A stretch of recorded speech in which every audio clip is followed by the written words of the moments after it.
వినదగునెవ్వరు చెప్పిన వినినంతనే వేగపడక వివరింపదగున్.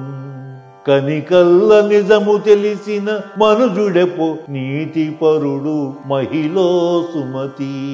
దీని భావం ఏంటంటే, భావం కన్నా ముందు ఈ పద్యం ఉన్న వాటిల కన్నా అద్భుతమైన పద్యం, అందరికీ అవసరమైన పద్యం, పిల్లలకి పెద్దలకు కూడా అవసరమైన పద్యం. ఏంటంటే, ఎవరేం చెప్పినా వినాలి, ఎవరు ఏం చెప్పినా వినాలి. కానీ విన్న వెంటనే ఒక డెసిషన్కి వచ్చేయకూడదు. ఎవడో వచ్చి మనకేదో ఎవరి మీద చెప్పాడు, ఆయన నన్ను వింటాడా అని చెప్పి ఆవేశపడిపోకూడదు. అందులో నిజమేంటి, అబద్ధమేంటి అని మనం ఆలోచించుకోవాలి, లేదా తెలుసుకోవాలి, ఆ నిర్ణయం తీసుకోవాలి. వినినంతనే వేగపడక దాని గురించి ఆలోచించాలి, దాని గురించి పూర్తిగా విచారించి అప్పుడు ఒక నిర్ణయం తీసుకోవాలి. అలా తీసుకున్నవాడే సమాజంలో నీతిగా ఉండగలడు అని కవి చెప్తున్నాడు. మీరు దీన్ని చెప్పుడు మాటలు చెప్పే వాళ్ళకి ఈ పద్యం చెంపపెట్టు లాంటిది, చెప్పుడు మాటలు వినే వాళ్ళకి బుద్ధి చెప్పే పద్యం.